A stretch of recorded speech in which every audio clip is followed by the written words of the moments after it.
So welcome to session chapter 7 of our Next Steps in Literacy Instruction book club. I am joining you from a different background tonight. You may notice I am in Sudbury working with some really great teachers and systems folks here doing some talk about screening. So you get to see me from the hotel in Sudbury, Ontario. So welcome.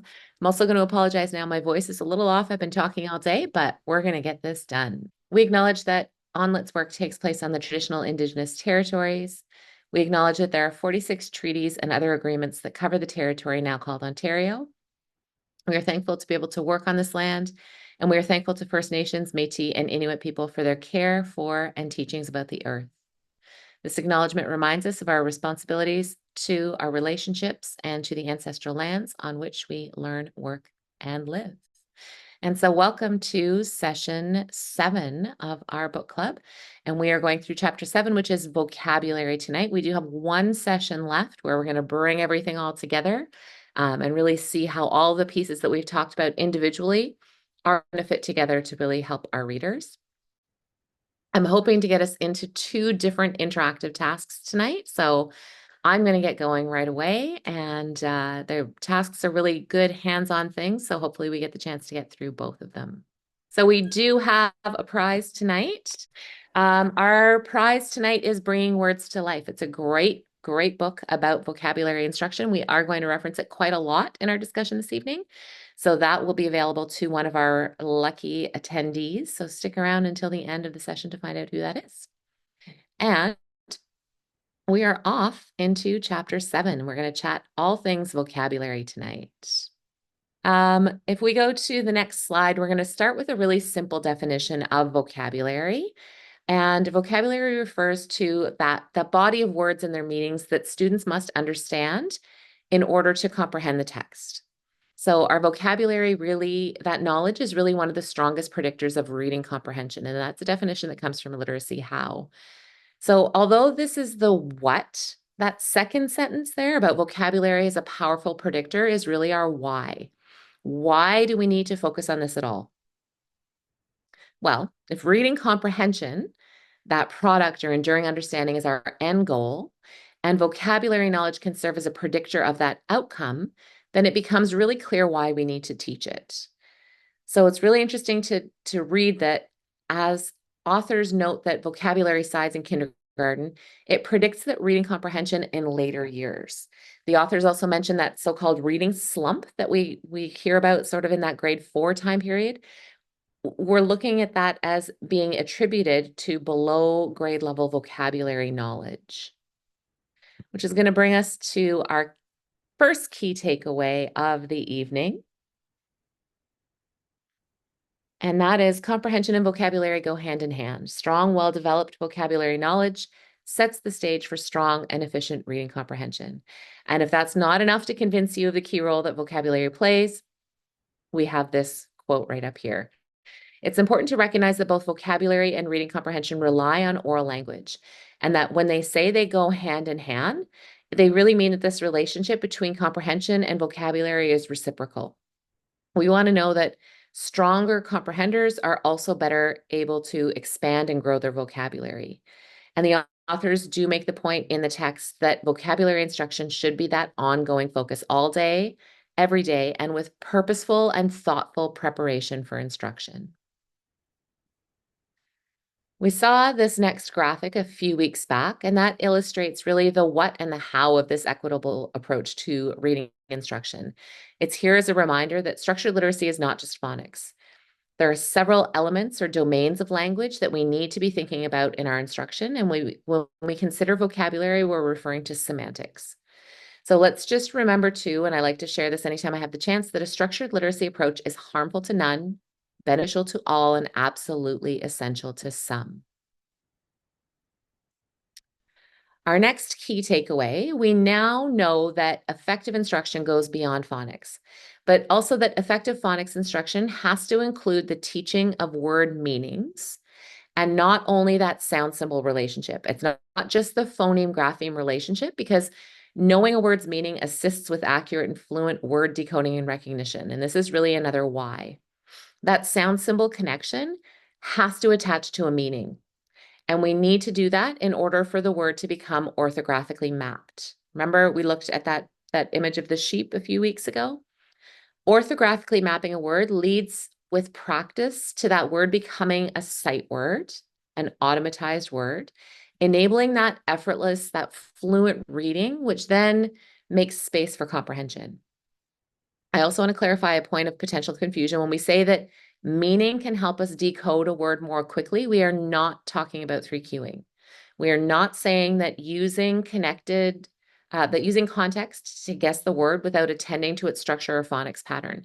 Rather, we need that strong pathway or those connections between the sound, meaning, and spelling of a word in order for it to become a sight word. We want our students to sound out the word first and then use their oral lexicon or their vocabulary knowledge to help them refine their decoding if necessary. I just want to quote something that I read about this. I don't know if you've seen Christopher Such's book, The Art and Science of Teaching Primary Reading. In there, there's a quote: "This process of orthographic mapping is dependent on a reader's vocabulary. If the spellings of words cannot be matched to a stored pronunciation, then orthographic mapping cannot occur." So let's take a look at an example of what we mean by this. Imagine a child encounters the unfamiliar word throw in this sentence: throw the ball in the hoop. The child knows the digraph, the th, the th, and the sound grapheme but gets to the vowel team with the OW and doesn't know whether to pronounce it as ow, like in how, or an O, like in the word snow. If that child has a word in their vocabulary that matches one of those two sounds, they're quickly able to pronounce the word correctly and to know its meaning. If a child, excuse me, if a child has misread the word as throw, which is a close approximation, then they could flex the vowel sound or try another vowel sound until the word pronounced matches the word in their lexicon. However, if that word is not in the child's vocabulary in the first place, you can imagine that impact that it might have on their decoding. This happens a lot in our French immersion classes with our multilingual learners. It happens a lot. It's that situation where a child has difficulty making it sound like a real word because they don't have that vocabulary. They don't have the real word in their vocab to match it. So this is why we really need to keep coming back to that teaching the word meaning. Here's another example. Even when we're dealing with a common vowel sound, one common vowel sound, vocabulary can still impact decoding and word reading. If we were to read Canada as it's written, and we said Canada, which is not how we actually say it, right? Most of us pronounce this word, we stress the first syllable, the ka, then we hear the short sound, and the next two vowel sounds, they're reduced to the schwa. We hear na and da. So this slide shows that symbol for the schwa. The unstressed vowel is that upside down, the Canada. Okay, sidestep. Let's think about our new language curriculum document, which of course tells us what we need to teach. You'll notice this domain of vocabulary explicitly outlined. We see the expectations stretching from grade 1 through to grade 8, and phrasing such as explicitly and morphological knowledge to analyze and understand new words. And if we look at that B2 language foundations curriculum for the grades 1 to 4, it further unpacks this concept and it explores these expectations in greater detail. So if we take a look at that on our next slide, you'll see a portion of that B2 language foundations curriculum. And that's the language foundations continuum for reading and writing for grades 1 to 4, which further breaks down the vocabulary expectations into more explicit detail. And MJ, if you go to the next slide, we can take a look at that. Although this is only for grades 1 to grade 4, we know that many of our older students will need those gaps filled. And teachers of older students can definitely refer back to this B2 continuum for guidance on where and how to support students whose vocab knowledge is not necessarily at the grade level. So in B2, we see several terms that we are going to discuss over the next couple of slides. We see explicit and implicit learning, 3 tiers of vocabulary and the explicit teaching of tier 2, the importance of oral language and writing, and the application of morphological knowledge. So what exactly does this learning look and sound like? The authors explain, oops, we lost our slides, MJ. Sorry, because I'm in a hotel room, we're not working with two screens tonight, so we're just changing things up a little bit. What exactly does this look and sound like? The authors explain that vocabulary or word meanings are learned either implicitly or explicitly, which is also stated in that B2 continuum. Vocabulary is developed through both explicit instruction of words and implicit learning from working with oral language and written texts in various contexts. So we're going to start with implicit. Implicit vocabulary instruction is incidental, indirect, but still important. Implicit vocabulary instruction often happens spontaneously in class. So again, referring back to the art and science of teaching primary reading, Christopher Such says, these are drop-in words. You can think of it almost like sprinkling or peppering in words. And he suggests that this is a good method for words that represent concrete things, words that have synonyms already familiar to kids.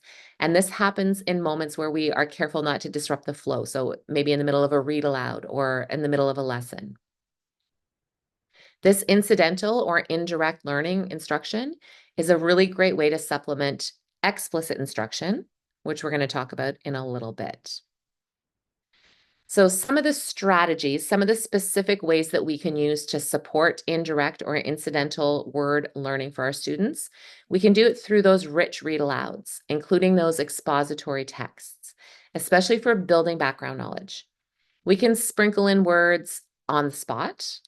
There's a study that came out that showed, Hayes and Ahrens in 1988 showed that well-written children's books are actually better for learning new words than children's television, better than primetime television, and even better than conversations with educated adults. There are a lot of rare words, content-rich words that make it worthwhile to pause and to engage children in discussion. So this is a really fantastic way to build language comprehension. We also have discussions using the vocabulary from the reading. So for example, if the word perseverance is a key word in a text, you could provide a sentence stem and have students repeat, the character showed perseverance when. We're looking to increase opportunities for students to read on their own. This is really important. This is not referring to independent reading time for our students that cannot yet decode, though, or who are disfluent. For these students, we want them reading aloud, and we want to monitor their progress as they read. This student reading time, this is a major source of new vocab learning as students accumulate those miles on the page. Lots of reading, a language-rich environment, they take care of what is referred to as statistical learning. So that's that implicit pattern spotting.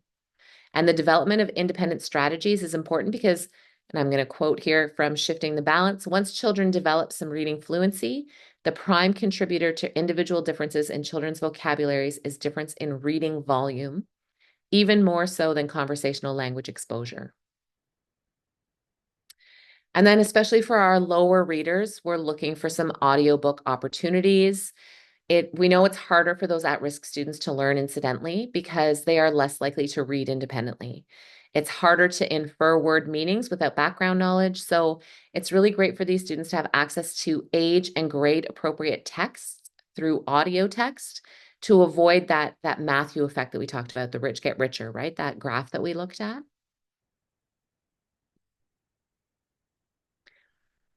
Another point to think about is this fourth key takeaway. Morphological awareness is related to improved vocabulary.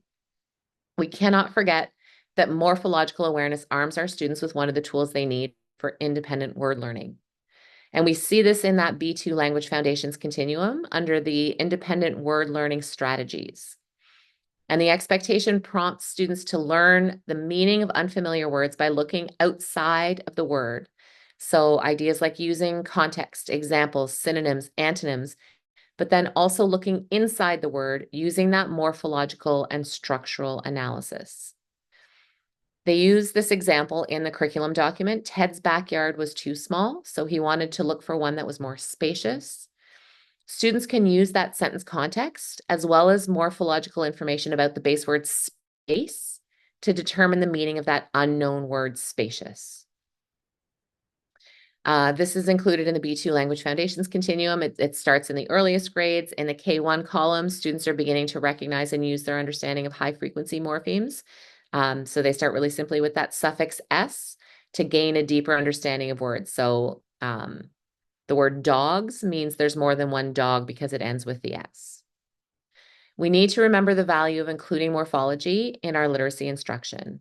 And letters, there's a quote in letters that says recognition of common morphemes in a word in combination with the context in which the word is used can help students decipher unknown words they encounter in their independent reading.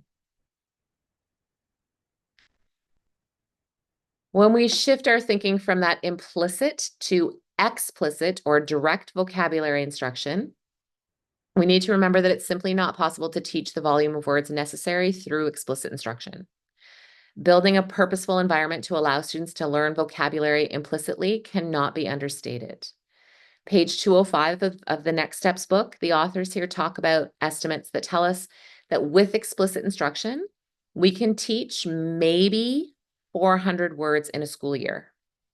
But by listening to and reading moderately challenging materials, students can learn nearly 3,000 words per year. We cannot teach it all.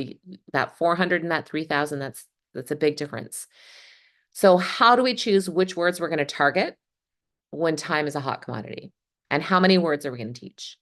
This is not an easy task, and it's helpful to learn to do that. So let's take a look at that a little more closely. And we're going to refer back to that bringing words to life text here quite a lot. And the idea of the words being divided into 3 tiers. And it comes right from that text. And they emphasize that we should be explicitly teaching tier 2 words, 3 to 5 of them every week based on a text that we're exploring together. Okay. We're going to practice sorting words in our first interactive task. But before we do that, let's take a closer look here. And you're going to see a graphic, and this graphic illustrates the 3 tiers to help us wrap our heads around how we might consider the words we encounter in text. So if we look at those 3 tiers, at tier 1, we're going to find our basic words that we're using in our everyday language, these common everyday words that are considered tier 1. However, we need to keep in mind with our French immersion or our multilingual learners, those tier 1 words may be tier 2 for them. So just keep that in mind if you are working with those populations. English learners, French immersion learners may require attention to tier 1 as they are learning the language. We're going to jump from tier 1 all the way up to the top to yellow to tier 3. Here you're going to find that specialized vocabulary. It's domain specific. It is low frequency words, and these are words that we're going to find in texts from other subjects. So think terms from a science textbook. When we go back to the middle, that's where we're looking at our tier 2 words. These are words that our students are probably not going to encounter in their daily lives. They are not subject specific, and they often end up overlooked precisely because they are not associated with one discipline in particular. Tier 2 words are like bang for your buck words that we are encountering across different contexts. So we're going to send you off to try this out. We're going to send you into an interactive task. Before we go, just a reminder about our norms. We're going to contribute to the conversation, speak up, take up space, be cognizant of different experiences, engage with the content, and know that growing and learning means that you may shift your position, revisit your assumption, or advance your thinking. We're going to put a link into the chat, and you're going to open that before you go, and you're going to see the first couple of slides you're going to see in French, and then you're going to see the slides in English, and you are going to work your way into a slide that lines up kind of with the breakout room that you're looking at. And MJ, let's do about 4-ish, 3-4 people in a breakout room.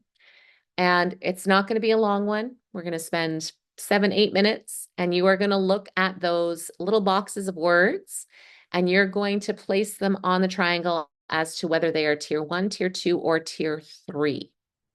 So if you remember our last session on reading comprehension, we read a passage about climate change. We unpacked the text a little bit, and one of the text was tasks that we gave you was to identify vocabulary words for instruction. So we took those words, and that's what's in those little boxes here. So you're going to go through kind of that idea of tier 2. You're going to try it out. You're going to have those discussions. You're going to go through the bank of words and you're going to sort them into tier 1, tier 2, or tier 3. So you just kind of slide them over. And remember, tier 2 is where we're really thinking about words that we're going to target for instruction. Okay, so we're going to send you off for about 8 minutes. Make sure you open that slide deck before you go. And I will see you back here at 8 o'clock. All right, so you can see up on the screen, hopefully it was helpful for you to go through the process of thinking about which words would be beneficial to teach, thinking about which of those high utility tier 2 words are up there, and you can see what words, where we've put the words here. Which tier 2 words should be chosen is not always obvious. I struggled with the word emission, right? Words such as climate, infrastructure, fossil fuels, droughts, those would all be considered those tier 3 words because they really are specific to the content, right? That science piece, the content of this particular text, and they can really be taught in that subject area. None of the words chosen were tier 1. Just an interesting point to consider with some of these words, wondering if maybe some of the shifts over time, things like climate talk might become part of our everyday vocab, right? So will they be tier 1 at some point? At this point, are they still tier 2, tier 3? So not always clear cut, but really just keeping that in mind. All right, so let's move through some explicit vocabulary instruction routines. And we're going to send you off again soon. But first, we're going to take a look at this. And when we think about explicit instruction, we need to come back to this idea of purposeful and thoughtful planning. The authors here highlight the importance of an instructional routine, and there are variations on this routine that you've likely seen in other resources, but basically the same principles apply across, and they are summarized above in those 5 key steps. So the teacher says the word, the students say the word, we write and read the word. We provide a student-friendly definition connected to the context in which the word is used in the text. We use examples and non-examples. We have students actively use the word orally and or in writing, and we provide opportunities to hear or use the word over time. What is key is that we want to be thinking about sound, symbol, meaning, and engaging all of these. So we want that phonology. We want students to hear and say the word. We want orthography. We want students to see the word in print. We want meaning. We want a definition that students will understand for them to hear and see the word in context and then be able to use that word. So let's do an example together. We'll do an example of that routine with a tier 2 word, and this is the word determination, taken from a text about Viola Desmond. So to begin the routine, I might tell the students my word is determination, and I might give a cue for them to repeat it or ask them to say the word determination with me.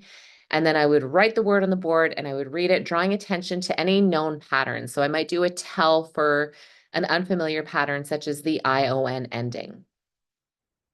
I'm then going to provide a student-friendly definition. I might say determination means you keep working hard towards your goal and you never give up, even when things are hard. Viola Desmond showed determination when she didn't change seats in the theater. She continued to fight for what she knew was right. As a next step, I'm going to share some examples of the word and non-examples to keep the thinking happening. So I might say you might need a lot of determination to climb a very tall hill. It took my friend Chloe 8 months to learn how to swim in the deep end. Molly practiced every single day, and by the end of the school year, she could read short chapter books. Non-examples might be a child who does not want to walk through the forest at night to finish a scavenger hunt, or a classmate sees a friend being bullied but does not tell an adult. Next, we're going to want to have our students actively use the word, and this could look like a few different things. So maybe think of a time when you needed to work hard and show determination, turn and talk, or think, pair, share. We might have a class discussion. We might use those popsicle sticks with the names. We might guide or rephrase student responses. I show determination when. Finally, you might end that routine by circling back and asking, what is the word we've been talking about? Come back to the word over time, use it, have students use it. And you'll notice that when they find or use the word, they are always excited to show you. You might even extend this with a writing prompt, depending on your context, your grade, your age, your needs, etc. I highly recommend you take a look at the explicitinstruction.org and check this out in action. All right, so we are trucking along nicely. We're going to send you out for another interactive task. We're going to put another link into the chat for you to open up, another slide deck. And again, you're going to move through groups of, 3 or 4 kind of thing. We're not going to go through a whole instructional routine. We're only going to give you about 7 minutes to go through and try to get started. Try to kind of wrap your head around parts of it, whatever you can get through. So you're going to pick a tier 2 word. You can use one of the words that we talked about before, or you can pick another tier 2 word.